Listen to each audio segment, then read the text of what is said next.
And Sierra Brill. The year was 2021.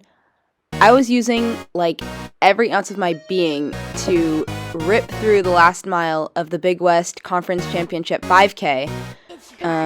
It was hot, it was humid down in Irvine, and after leading the first 11-ish laps or so, I was convinced nobody else would pass me once Katie Camarena made her move into first. And then I was humbled by the one and only Sierra Brill. This was my first memorable experience racing Sierra, and I just remember she threw down an insane kick over the last 300-ish meters or so to catch me. And even though I had heard her name thrown around here and there before this race, I think this was the point when I realized just how exceptional of an athlete she really is. And then it was only minutes later that I also learned how remarkably friendly and humble she is as well. I think for any athlete or distance runner specifically who really wants to get into this sport, regardless of if they're an elite athlete or a hobby jogger who wants to compete, you're going to have really high highs and some low lows, and understand that every experience is a learning experience. You can't always have perfect performances or like personal bests, but if you can pull something positive from every experience and learn from it, then it's a success. I think the quality that stands out the most about Sierra is her goofiness. She's just like a goofy person, like, you know, always cracking jokes on runs. She's just a super hardworking person, like one of the hardest workers I know, and someone that really loves running and has just a strong passion. I really admire her work ethic. I fell in love with the sport of running in high school, actually. I did a bunch of other sports growing up, and I did track in middle school and was just like always fast, but never like super coordinated with like soccer or basketball. And then when I got to high school, I went to the like club fair, and at the cross country sports booth, everyone else was kind of just like doing their own thing.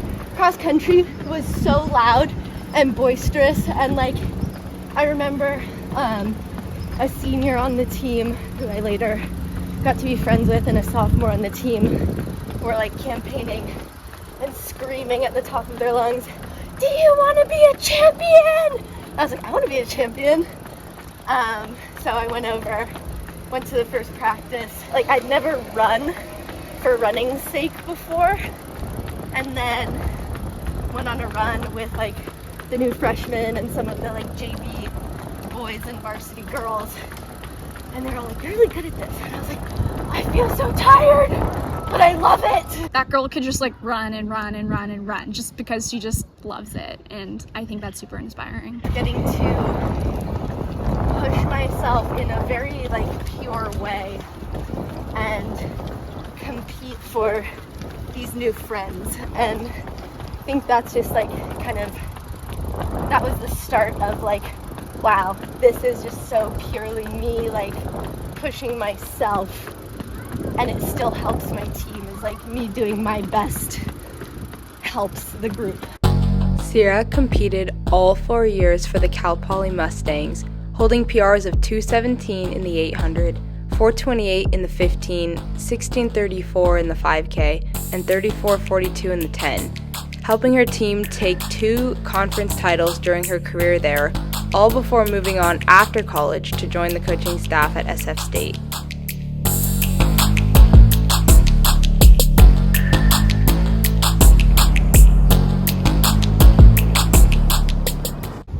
So the workout we're doing today is 5x One of our athletes is going to be doing them at 10K pace, and the other is going to be doing them closer to 3K pace, just so that they can run it together. 5 is the goal, but we might only do 3 or 4, just depending on how they're feeling. Okay, just remember, smooth and steady. Rep number 3, ready? Yeah. Let's go.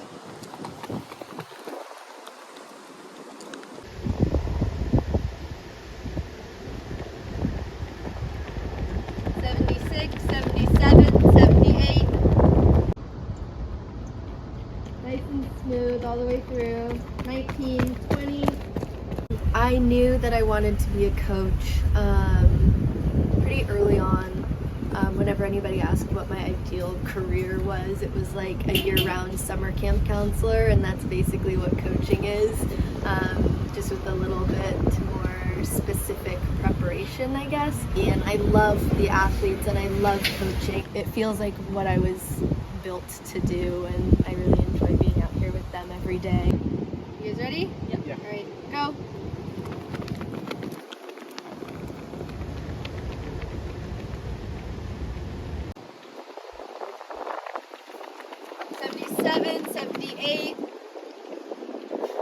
My coach said that there's a job opening at San Francisco State. You should talk with the coach. I'll connect you.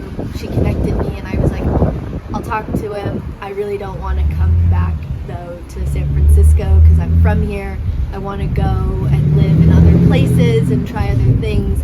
But the more I spoke with him and heard, like, what he had going on at San Francisco State and what he wanted my help with, building and developing a solid program, the more into it I got and the more excited I got about working with him and his athletes.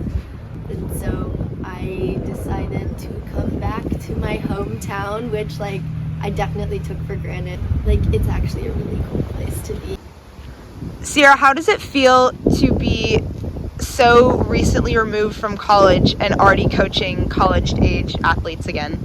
It's really fun. I enjoy it a lot, and it's interesting balancing kind of my recent being in college and like wanting to be a teammate and like being responsible and a coach and like responsible for their performances and their training. Oh my god, as soon as they step on the track you have no control, and it's so like nerve-wracking because you want them to succeed, but like you just have to trust that they'll put it together. You're spending a lot of time with these people and you care about them, you develop relationships, but at the end of the day you are like, you're responsible for their well-being, and that comes first. I think it's super important to emphasize fun and health in training in your athletes, because there's definitely a really big expectation of like setting goals, PRing, and like time performance, which like that's what our sport is, but it puts a lot of like external pressure on the athlete. And at least for me, I know that like my 5th year was really tough because I put a lot of external pressures on myself and forgot to enjoy the training and the racing. It even got to a point where I started dreading racing because I was so afraid of failing instead of like hopeful of succeeding and enjoying this thing that I fell in love with. There's a lot that's done right in this sport, but there's so much that's done wrong, and so many misguided athletes that like can use good role models. And I'm not necessarily saying like I'm the person who's going to change this sport, but I want to be part of the positive change, and I want to think of the athlete as the full human and like holistic coaching. Being on the outside of the NCAA and realizing that it's just another chapter of life. Like, yes, when you're 4th year, 5th year, this is your last chance to compete in the NCAA, but it's not your last chance to run a PR. It's not your last chance to like compete on a big scale. Something that Sierra taught me is not to be so hard on myself. It's super easy as runners just to be hard on yourself after you don't perform as well as you want to. She would always remind me, you know, it's just one step getting closer to your goal, and sometimes there's hiccups. She always knew what to say after races. Since you've graduated, you've been running, you know, just a few road races and things like that, namely Beta Breakers, as well as a couple of other track races. Are these mainly, you know, solely for fun, or would you say that there's a part of you that still is trying to eventually compete at a much more elite level? And kind of what's been your general outlook on your personal post-collegiate training? Great question. So I have been jumping into a bunch of like road races, track races, trail races, really just like races that I think are going to be fun and developmental for me. After running Beta Breakers and getting third, I was kind of like, oh, it's still there and there's more to do. My intentions are to still compete at an elite level or like develop myself to get to an elite level. And so I kind of just took this year as a like figure out what it's like to be a person outside of a team. And I realized I do want to be an elite athlete still.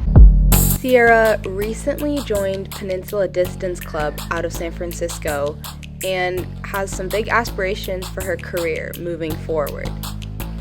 I kind of on a whim signed up for the California International Marathon this December, and I'm going to work towards the reach goal is working towards the Olympic trials qualifying standard. The intention really behind it is let's see how close I can get, see what running a marathon is like, and then use that aerobic fitness to have a killer track season.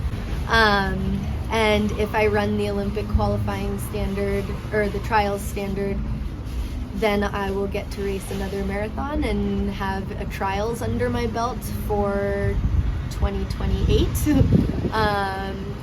And if I don't run the qualifying standard in December, then I will just race track and work towards, see if the marathon is an event that I want to continue pursuing in the next 4 years.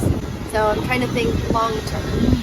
The track races that I'm envisioning for myself come 2024 would be 5K, 10K, and I've kind of been fantasizing about jumping into or training for a couple of steeplechases.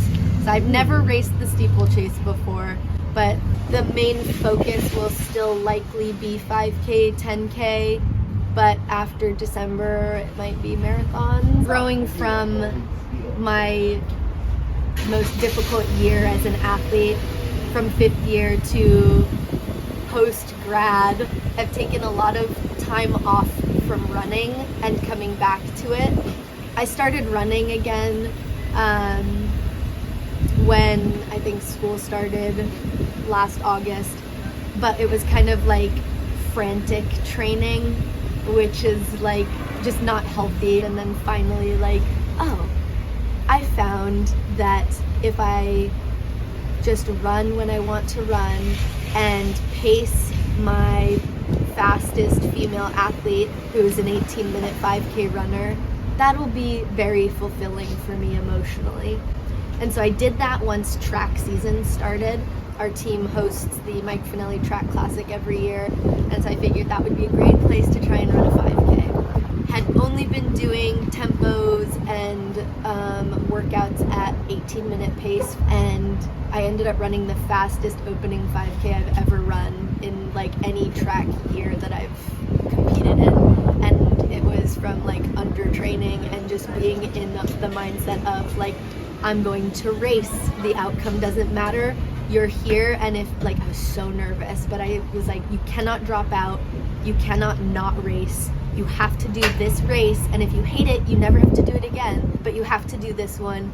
And I did it, and it was so hard, and I raced, and I ran 17:09, which is like not too shabby for like 18-minute pace running. And that was just like, I raced, and it was fine, and I didn't like mentally crumble. So a really long-winded way of saying I grew out of my I pivoted, I think.